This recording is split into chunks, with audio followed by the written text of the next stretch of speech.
Beralih informasi lainnya pemirsa, harga emas Antam pada Kamis 29 Januari meroket naik. Harga logam mulia ukuran 1 gram mencetak rekor tertinggi, yakni menembus Rp3.168.000 per gramnya.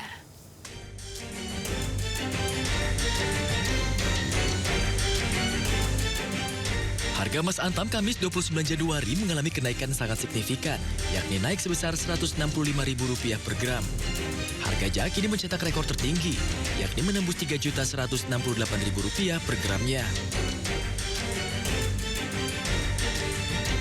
Sejak tahun lalu, harga emas Antam mulai merangkak naik.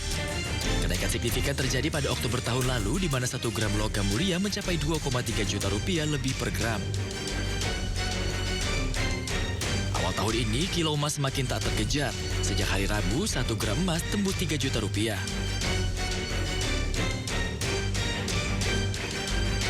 Kenaikan harga emas mencapai Rp3 juta per gram. Juga tercatat di Galeri 24 dan Untung Bersama Sejahtera atau UBS. Harga emas 1 gram di Galeri 24 pada Kamis dibanderol Rp3.068.000. Harga ini naik sebesar Rp96.000 dari hari sebelumnya, yakni Rp2.965.000 per gram.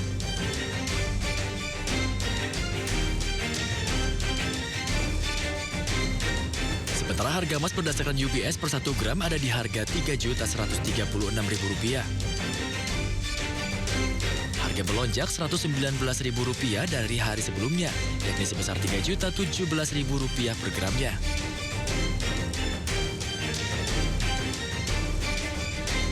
Komoditas menyebut kenaikan harga emas merupakan dampak geopolitik yang tengah berlangsung saat ini.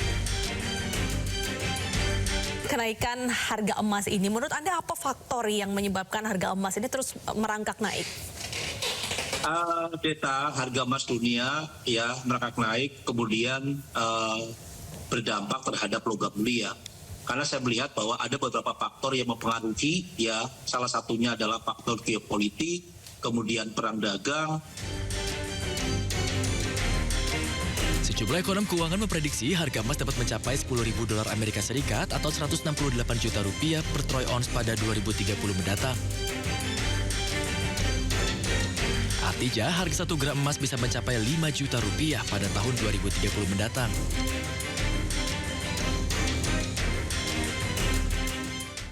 Pemirsa, Menteri Koordinator Bidang Perekonomian Republik Indonesia Erlangga Hartarto pastikan pemerintah terus perkuat langkah mitigasi untuk menjaga stabilitas harga pangan dan logistik jelang Idul Fitri 2026. Sebagai bagian dari persiapan menyambut musim mudik dan lebaran, pemerintah telah menyusun rangkaian program insentif untuk meringankan beban masyarakat. Program ini mencakup pemotongan tarif transportasi hingga penyaluran bantuan sosial. Menjelang hari raya lebaran nanti, beberapa program telah dipersiapkan, termasuk untuk diskon transportasi, baik itu pesawat, kereta api, angkutan laut, angkutan darat, dan juga jalan tol itu sudah dipersiapkan. Demikian pula untuk bantuan sosial, baik itu beras maupun minyak kita sudah siapkan juga. Pemirsa, jumlah petugas haji perempuan tahun ini mencapai 33% dan yang menjadi terbanyak sepanjang sejarah penyelenggaraan ibadah haji. Kehadiran petugas haji perempuan diharapkan bisa memenuhi kebutuhan khusus jemaah perempuan dan juga lansia.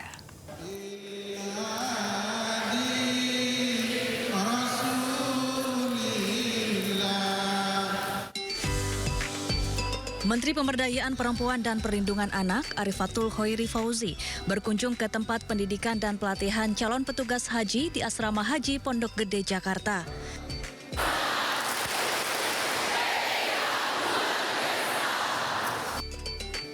Menteri PPPA mengapresiasi rekor baru petugas haji perempuan yang mencapai 33% di penyelenggaraan haji 2026.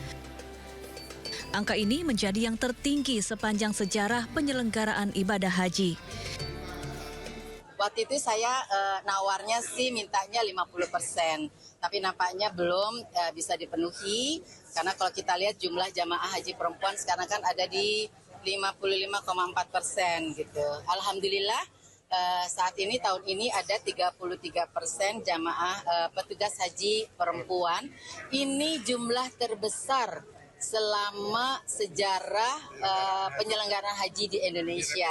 Jadi ini kebahagiaan luar biasa bagi saya khususnya sebagai Menteri Pemberdayaan Perempuan dan Perlindungan Anak. Kehadiran petugas perempuan dinilai sangat penting karena pelayanan ibadah haji tidak hanya bersifat teknis, tetapi juga membutuhkan pendekatan empati dan pemahaman terhadap kebutuhan khusus jemaah perempuan. Dari Jakarta, Eti Juitasari, iNews melaporkan. Pemirsa, Wakil Menteri Haji dan Umroh Dhanil Anzar Simanjuntak menyatakan ada 6 calon petugas haji yang dipulangkan dari pendidikan dan pelatihan di Asrama Haji Pondok Gede. Pencopotan dilakukan lantaran ada calon petugas tidak jujur terkait dengan kondisi kesehatannya. Pencopotan 6 petugas haji disampaikan Wakil Menteri Haji dan Umroh Dhanil Anzar Simanjuntak. Dhanil soroti ketidakjujuran peserta sejak awal seleksi. Beberapa peserta diketahui menyembunyikan riwayat penyakit serius yang beresiko menular atau memberatkan tim. Keputusan menegaskan bahwa menjadi petugas haji bukan sekedar beribadah, melainkan tugas berat yang menuntut fisik prima. Dicopot itu kan banyak ya, misalnya karena faktor kesehatan. Ada yang ternyata MCU-nya penyakit jantung, bahkan ada yang harus dipasang ring, kemudian rekomendasi dokter itu tidak bisa ikut, kemudian dicopot. Setidaknya ada 6 Pak Chandra ya, kurang lebih ada 6 orang yang dicopot. Nah, tim pelatih ini tentu punya kriteria dan kami serahkan sepenuhnya. Pak Menteri dan saya tidak pernah ikut campur terkait dengan kriteria dan standar penilaian mereka.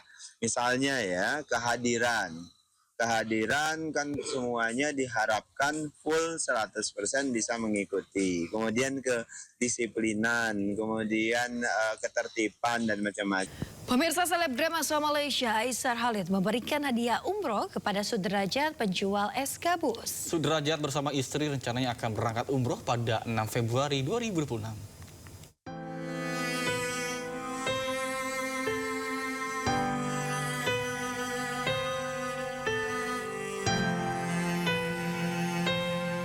Bantuan untuk Sudrajat, pedagang es kue gabus asal Bojonggede, Kabupaten Bogor, tak juga berhenti.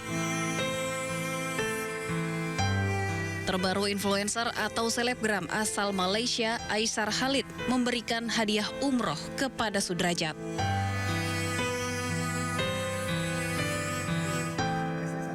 Aishar bersimpati kepada Sudrajat dan mendatangi rumahnya di Bojonggede. Sudrajat pun tak bisa menahan haru bersama istrinya usai diberikan hadiah umroh oleh Aishar Khalid. Sudrajat bersama istri rencananya akan berangkat umroh pada 6 Februari 2026. Di saat bersamaan, Aishar Khalid juga memberikan bantuan uang tunai kepada Sudrajat.